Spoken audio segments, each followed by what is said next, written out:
was expecting it, but he's got to leave all that behind because it's go time. Handshakes, game 2 is on. Let's go! It's King's Pawn opening. Magnus switches it up. He suffered a lot against Maxime in the King's Pawn opening a few days ago, and this time it's a Sicilian potential accelerated dragon. Ooh, and a C3 move appears. James, you love this opening, right? You do too, in fact, David. We've actually talked a lot about C3 Sicile for the kill. You can actually get that free lesson on chess.com as well. I think it's free, maybe premium, but of course it is on chess.com. C3 Sicilian is a very famous A6 move, and I've played this so many times, and never have I ever seen A6 right here. Love to see it from Magnus. Also, never have I ever heard the word Alpin, C3 Sicilian, and fun in the same sentence. I think only me and David Howe make it fun here. There's some very aggressive ways to play the C3 Sicile for the kill here. That's why I like to call it that, because you can definitely get some very, very fun positions here. But yeah, this is weird. H3, A6 very early. I mean, these are useful moves, but never seen it like this. Bishop B5 can't be played. Also, Bishop G4 can't be played. So this one's going to be interesting. You're missing out, Tanya. That's all I can say. This type of position has plenty of potential for both sides. White has Connect 4, my favorite game, so therefore I like White's position right now.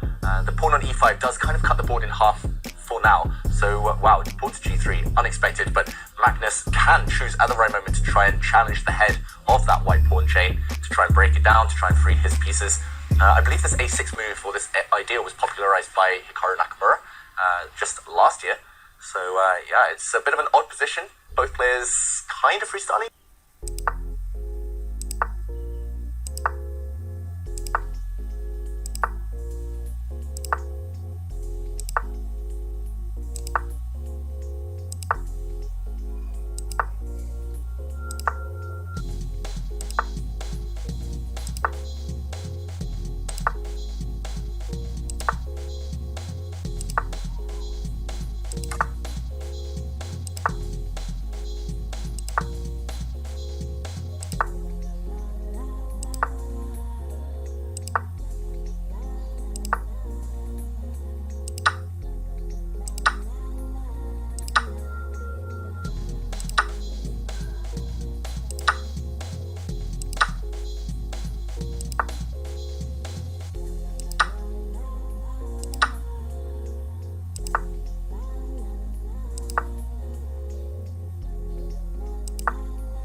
hard to spot. Wow, that's crazy. You drop back, and next move, your rook swoops in and captures the knight. So this pawn is actually poisoned right now.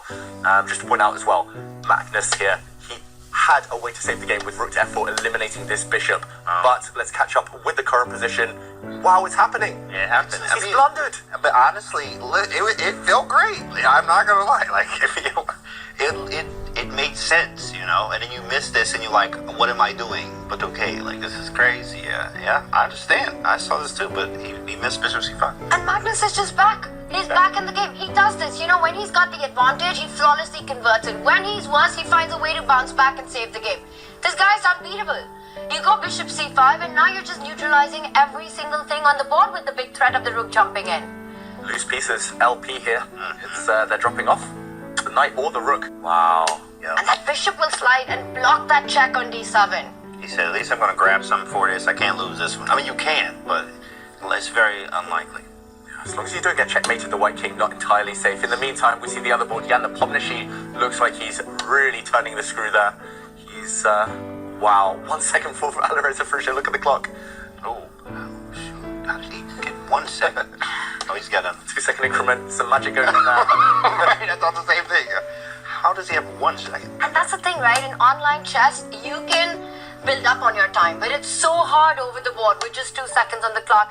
And Alireza playing on those last few seconds, a very difficult position. Compare each of Jan's pieces to Alireza's counterparts. The rook super active, the knight beautifully placed in c4. The bishop a strong piece, as Alireza has all his pawn weaknesses on the dark squares. Jan Nepomniachtchi is dominating this game with the white pieces. He's going for the a5 pawn.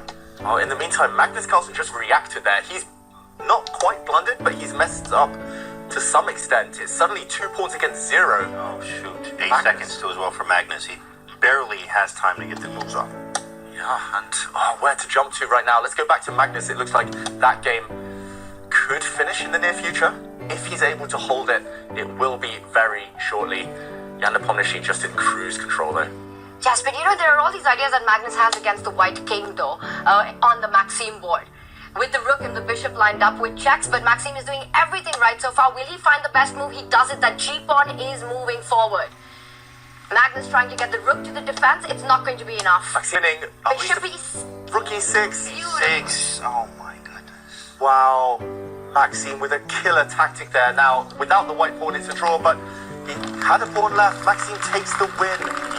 And he scores the equalizer. He bounces right back to level the score. It's 1-1 against the world number 1. Crazy MVP NPL. This is a match now, boys. It's even.